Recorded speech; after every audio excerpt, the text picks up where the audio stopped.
Good morning, friends. It is freezing today. It rained yesterday. Everything's pretty moist. I turned off the sprinklers. I remember to do that. And it's freezing. I came out to do my morning walk that I do every day. I'm off. And today, since it's so cold, I really haven't walked much of the property. But one thing that I do want to do is take some cuttings from here and see if I can propagate some of these. Let's see, let's take this one. I think this is pretty good size to start. Maybe I'll take another one. This one's dead already. This one is still green, so I'm going to take that. And pretty much I'm going to go in the greenhouse because it is way too cold to be out here. I don't want to get sick. You guys know that I tend to be getting sick a lot. So I'm going to be going in the greenhouse and try to see if I can propagate this. Spend a little bit of time in there before I go to the gym and work out. Here we go. I organized this yesterday. I posted a video already. I sat in here and talked to you guys about budgeting, which something I'm very passionate about and truly believe in. I hope some of you guys thought that informative. And if you guys are interested in more videos like that, or you want me to go a little bit more in depth about budgeting, I would love to do that. But today, I'm going to use some of these trays to see if I can propagate some of these cuttings. So I'm gonna have to mix this because I didn't mix it last night. Fill it up, take some cuttings, put some rooting hormone, and put them in here. I will say it is a lot warmer in here than it is outside. You don't feel the cold breeze hitting you, and there's some good warmness in here compared to being outside. So I do feel that all these plants, look at these, I neglected them after, well, during summer I let them dry out, and these are such trooper plants. Basically you just stick it in the ground and it will root again. I am not worried about this. You guys will see how these will sprout out and create a brand new plant. In fact, I can go around. They're already rooted, by the way. They're very rooted.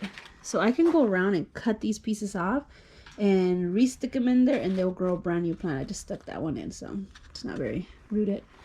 Anyways, let me go ahead and grab some tools so I can get started. And by tools, I mean a shovel, because it's going to help me mix this up. Remember, I put one of these, the soil for seeds in here. So I'm just going to mix it up. So that way, I have a good formula for my cuttings.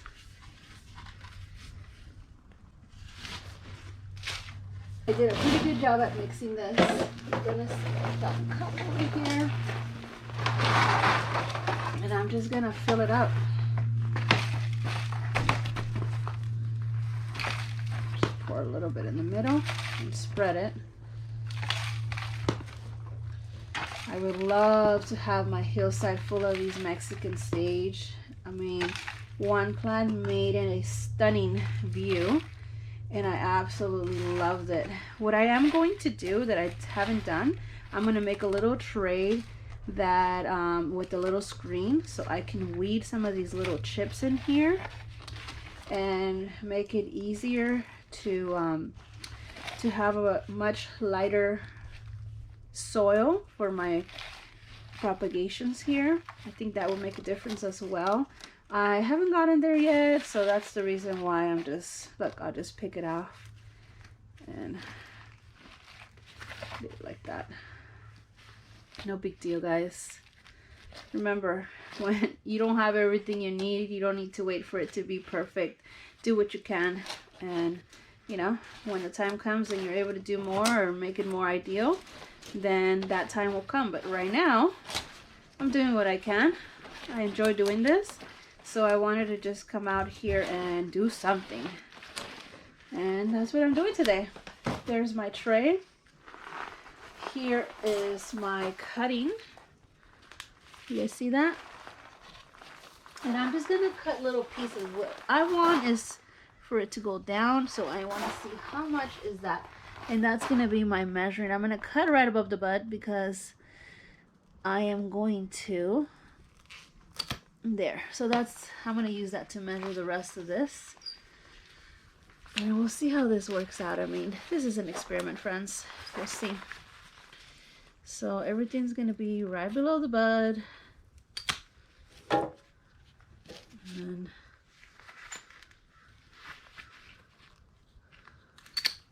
you guys can see me doing that. Take all of these little branches. Maybe you could propagate those. We'll see. I've come to find out that a good medium size, good woody stick is usually the best part of the cutting to work with.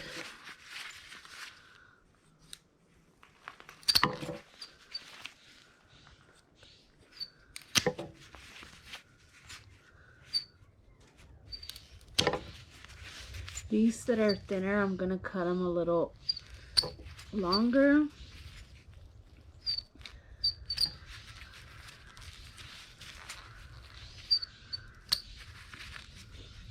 I'm not sure if you could propagate that, so just let it be. All right, friends. So as you guys saw, I did several cuttings. Some of them are as thin as this, and some of them are a lot thicker. I'm not sure what's going to work best because this is the first time I'm propagating the Mexican sage. So I'm going to give it a try. This is, you know, I'm going to learn as I go. And I have no doubt that these are going to propagate. I went ahead about the rooting hormone that I mentioned. Okay, so I'm just going to be very careful with this. I don't want to smell it and breathe it in. Just be very careful when you use things like this. So I'm just going to put it right here and just start taking some of these cuttings and really just dipping them and start placing them in place like that. Okay, and that's what I'm gonna do, my friends. Look at this. Trying to make sure that you get the bottom part. Sometimes what is good to do is wrong way,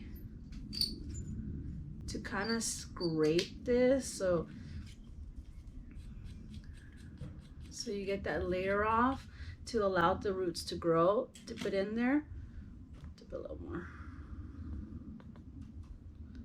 just there. So this is going to be interesting.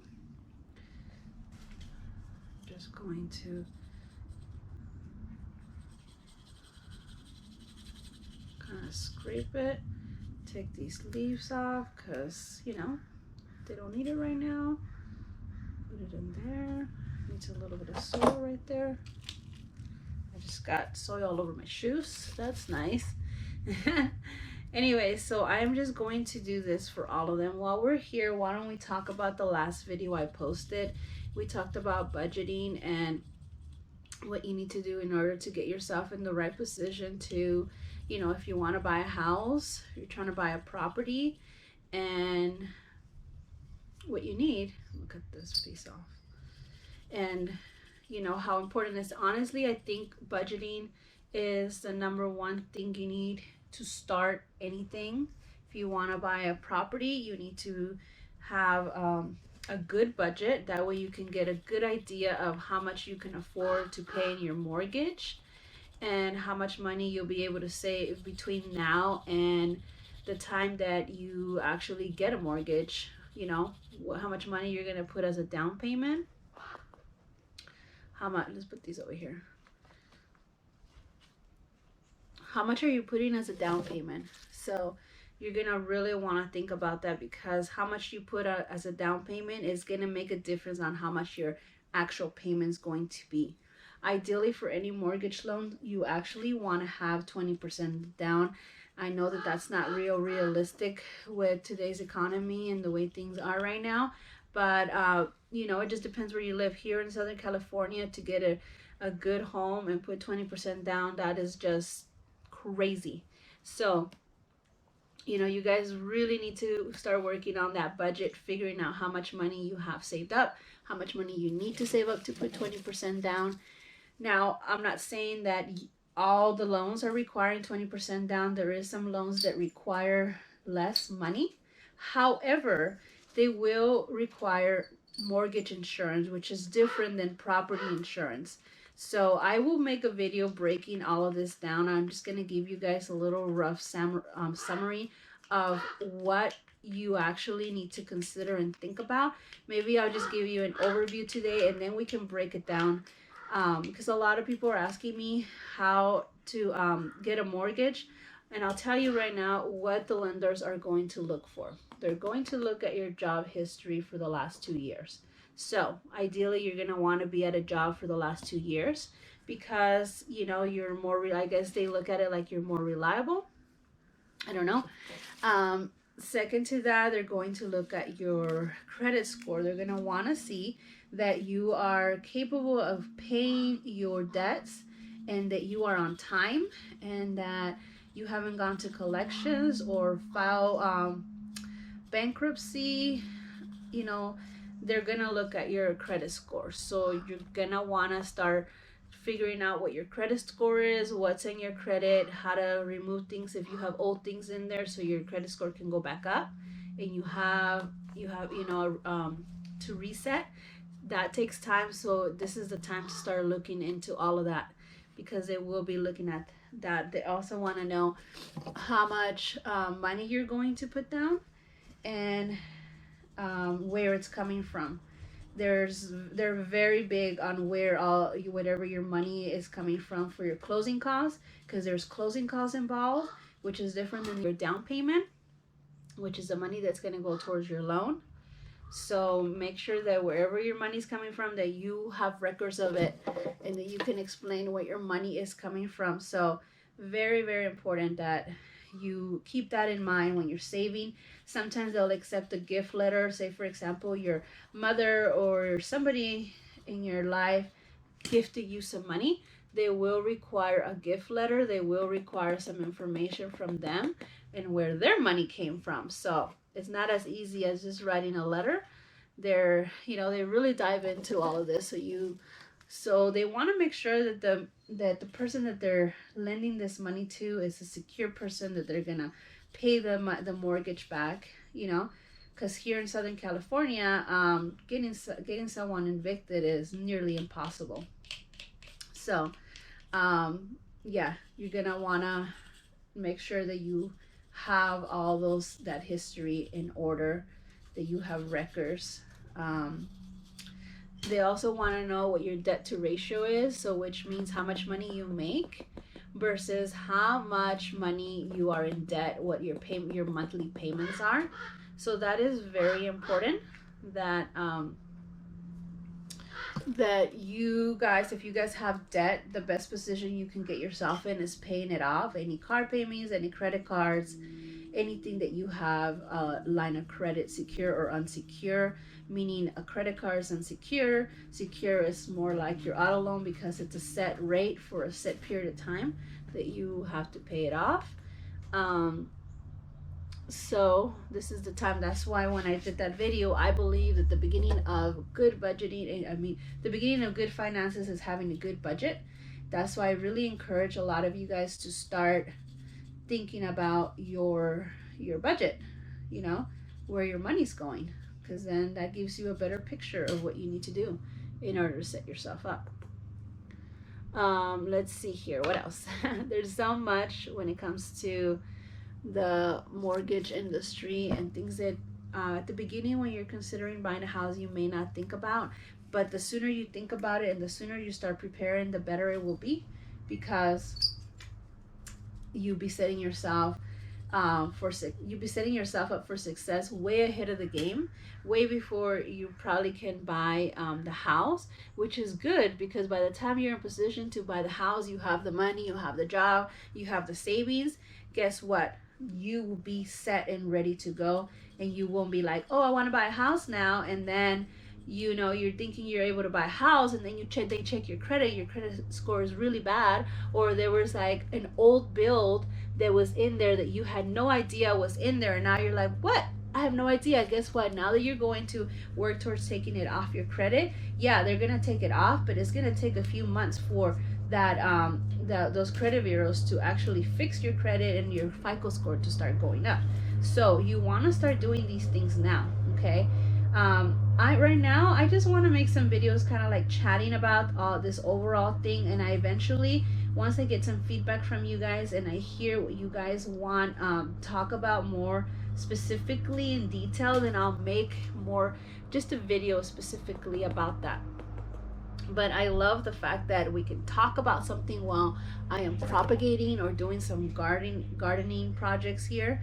Is Gives me busy, gives you guys get to see what I'm doing, and I get to give you guys some good feedback and some information that maybe you guys hadn't considered, you guys can think about, and you guys can start working towards it. I would love to hear some stories from you guys saying you guys got your property, you guys are fixing your credit, you guys are getting out of debt, and you guys are prepping. Very important. I want you guys to start prepping so you guys can, you know, be in the position that if things happen, you guys you know, could sustain yourself for a good period of time and not have to rely on, you know who, and you can make it happen for you and your family. When I was a kid, I think I mentioned this story before, and I think this was the beginning of my prepping mentality. Was when I was a kid in 1994, 96. I always forget what year was that big earthquake here in California, the Northridge earthquake. And you know, you guys know I grew up low resources, low income with my single mother, and she there was a huge earthquake, and we weren't prepared. We didn't have water, we didn't have flashlights, we didn't have anything, to be honest with you. And I just remember being in the dark, being scared, and we didn't have a flashlight. We did not have a flashlight to figure out, you know, what to do and what just had happened and where to walk without getting hurt. But I had a cousin who you know, whenever he could, he would take me out, and he used to work near Disneyland, and he was able to get a friend got him tickets so we can get in, and he took me. I remember that I had saved some money up, and I had purchased a little, you know, those little lights that you guys get at, let's see here, at like the theme store. They're like little, with little tentacles, and it's just like a fun little light for kids to play with. Well, I had one of those. And um I looked for it, and that's the flashlight we used. The flashlight we used to, you know, get out of our apartment and walk outside, and you know, try to find safety and figure out what the heck had just happened. So you know, and I just remember from that point and my very early childhood that I don't even remember how old I was. I want to say I was like 8 or 9. I just remember being terrified, realizing like, wow, we are not prepared for something like this, and how scary that was. So it's a scary thing for a kid to have to experience, but nevertheless, I do have to say that it has, experiences like that has made me who I am, and I'm very proud of that. So, you know, um, that's why oh, I, you know, like I mentioned yesterday, I do not actually share all the prepping things I do behind the scene, but nevertheless, I do gotta say that when I'm growing food, that is my mentality. I have that mentality that growing food is gonna help support my family. It's going to help for an emergency. You know, if something happens, I am going to be able to survive at least for a month and have water, have food, have seeds, be able to grow food.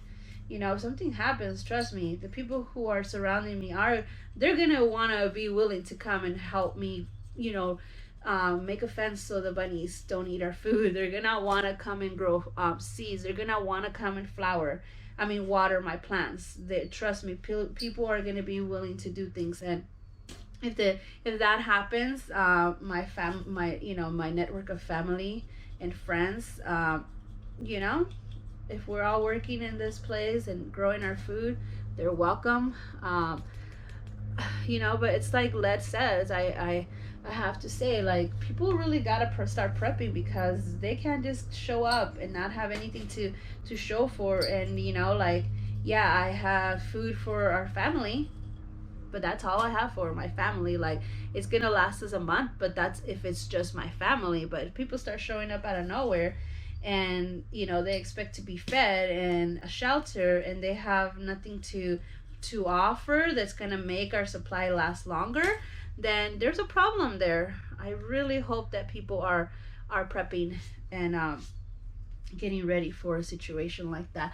And like all the peppers that I've heard mentioned, I agree with them.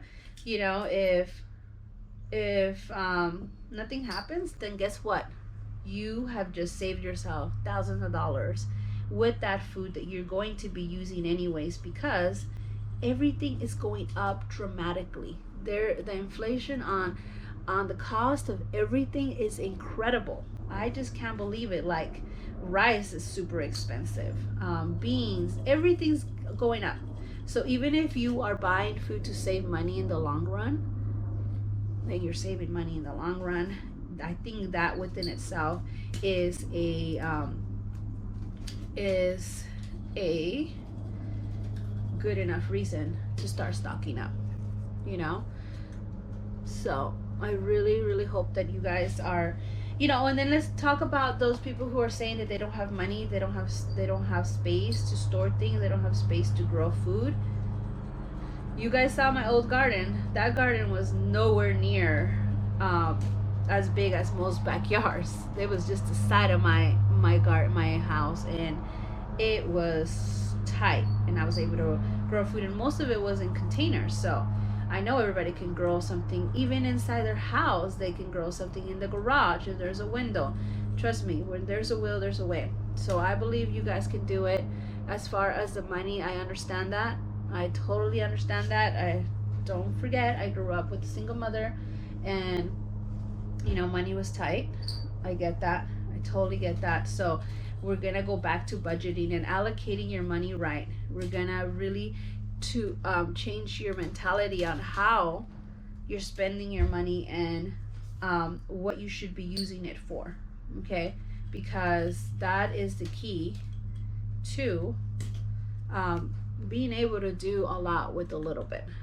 Like, having you guys ever heard the story of like that one worker that just was making very little money, but he was putting his money towards his retirement. He was putting money aside and not living a lavish life, just a simple life, but he had what he needed, he had what he enjoyed. And that's what's important, that you guys need to focus on what we need.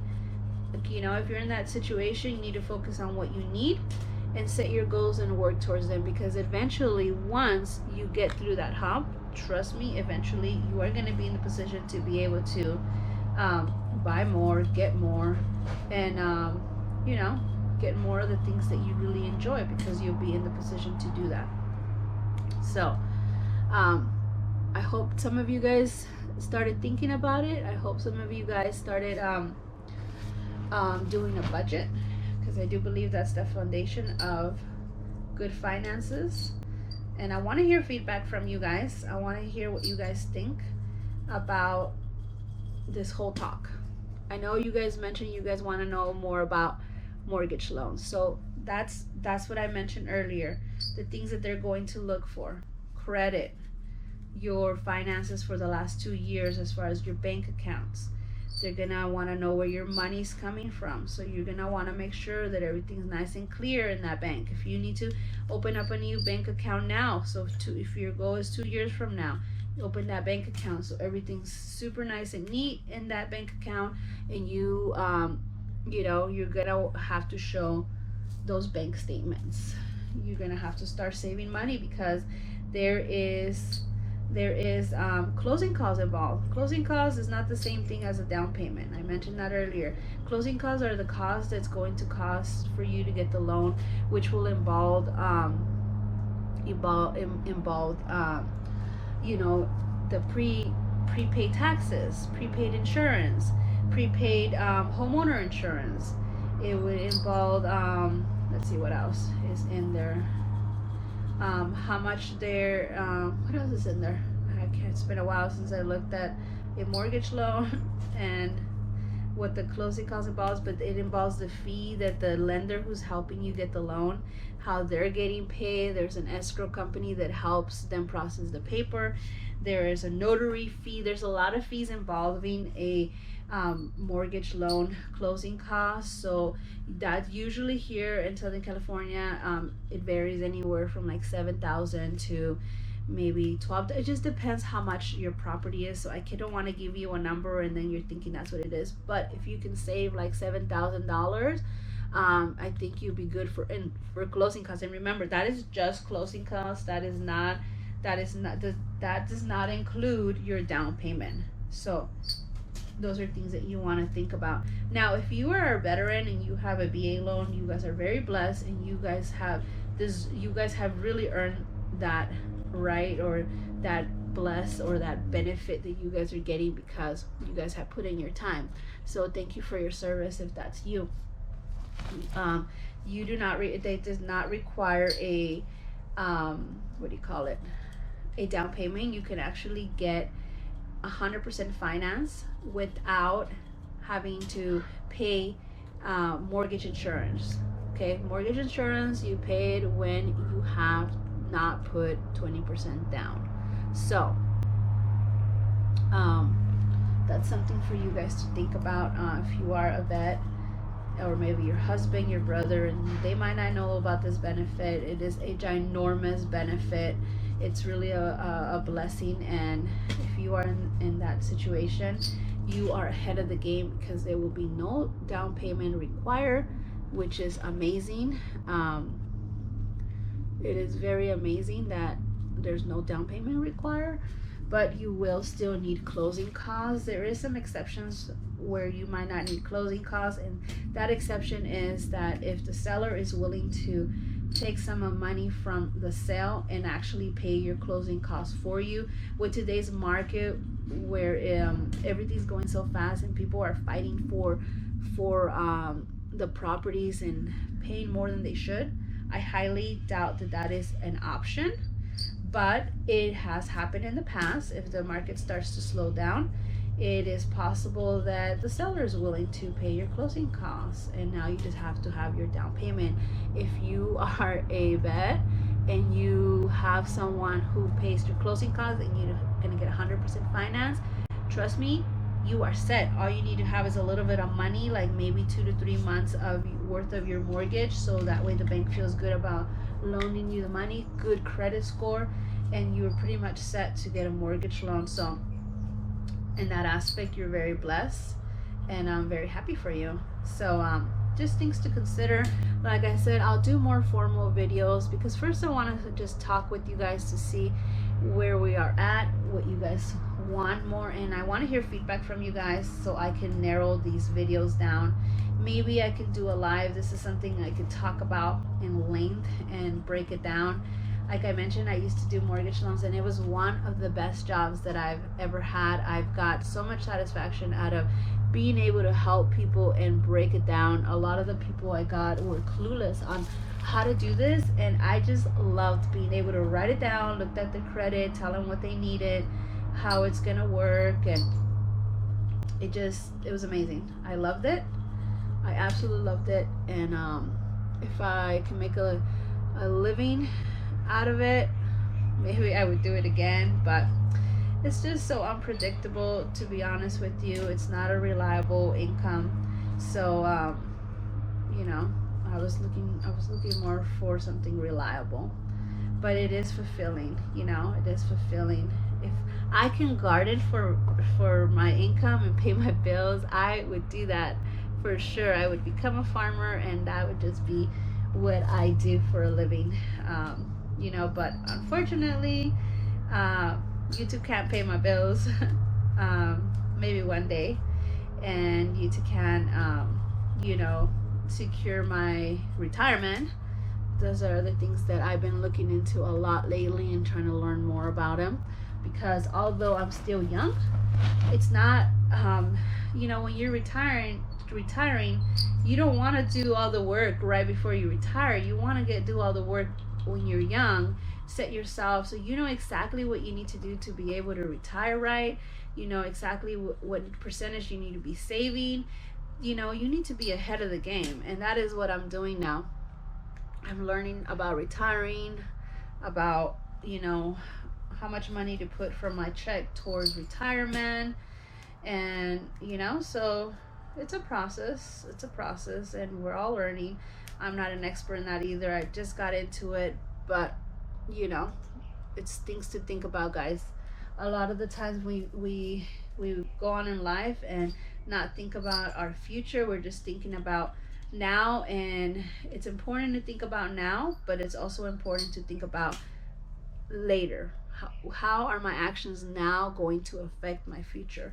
And you need to start building the foundation of your future now, not the day before you retire. Now, you know, you want to buy a house, you need to start setting your foundation now. You might not be able to buy until a couple years from now, but you set yourself out to, your mentality to start preparing. Then there you go. Your mentality is to be successful in the future and to do what you need to do. So I could talk forever, and this might not be the usual video. This might not be interested to some people. I hope that it's beneficial to some. And for those who are just hanging around watching me propagate this Mexican sage, I appreciate you guys being here. You guys could help me by giving me some thumbs up and giving me, you know, share these videos. That can definitely help me. YouTube does pay some of these, like probably paid for this. It probably paid for all the soil that I got for $35. So it does help when you guys watch the video to the end and you guys give me thumbs up and share it on your social media so I can get more exposure. And the more people that follow me, the more that I can actually, you know, little chunk change towards my passion, which is gardening and sharing everything I do here. And, you know, just do this. Have my sanctuary. So I'm very grateful for all of you guys have been here for a long time. I love you guys. You guys, you know, are amazing. I love all your comments. I love it, guys. So thank you so much. I really appreciate it. So I think that's going to be it for today. I love talking to you guys and sharing this type of information. As you guys know, it's another thing I'm passionate about. And I just love sharing anything that can help you guys in any way. So I hope to hear comments, and I hope to hear good questions. I want to hear good questions because the content that I bring is really driven by the questions that I get from you guys. So when you guys ask me a specific question, I'm like, you know what, that's a good question to answer and make a video about, maybe show you if it's related to gardening. If it's related to finances and getting prepared to do mortgage, to get your mortgage, then I'll make a video like this. We'll start doing something in the garden, and we will, what do you call it? And we will talk about it, and I'll tell you what my thoughts are and what information I know in regards to it, you know. And maybe that would give you a start of where to begin to start doing your research, where to begin to start prepping for your future and buying a property.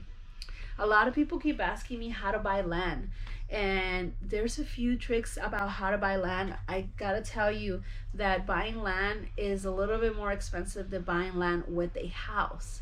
So if buying land with the house is out of your budget, you might want to buy a small land with a small house, it's like, you know, not much, but at least you're going to be able to get a mortgage loan for a home versus just a land. Usually when you buy land, they want you to put 50% down of what the land costs, and everything I just mentioned still applies. You still have to have good credit, you still have to have a down payment of 50%, you have to have closing costs, you know. In fact, they want you to have more money in savings when it comes to buying land than it is buying a house. So in some cases, when someone's selling a house, you might be able to get a personal loan from the actual person who's selling the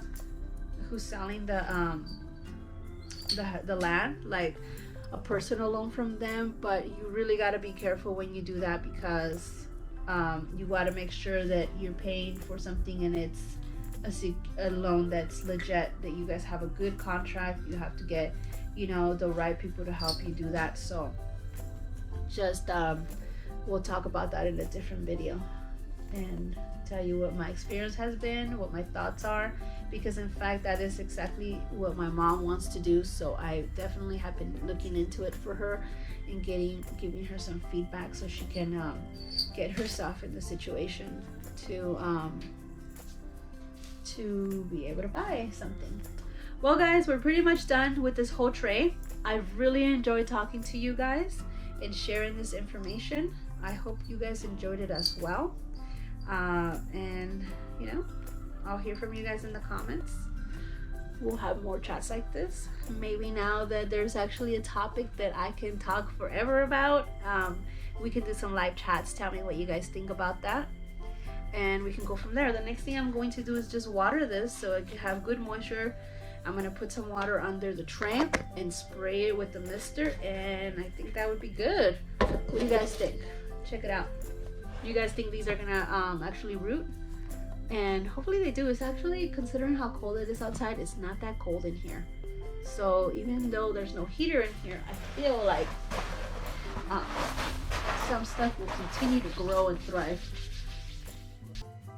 The last thing I'm going to do is just water them thoroughly. That way they can have a direct contact with the soil, just like any other cuttings in the past that I've done. You take care of it and then you water at the end. I will put a little piece of plastic on top of this once I put it on the shelf to help retain the moisture. That way it can help get the little cutting established. Now most of the time when you want to do propagation, you want to do it during a warm season, because that helps the little cutting actually promote roots, because that's when it's growing the most. But this is an experiment. Since the greenhouse does stay somewhat warm, I want to see how well it works. Well, I hope you guys enjoyed this video and got some good information out of it. Hope to hear some comments from you guys, and I'll see you in the next one. You guys have a blessed day. Bye-bye.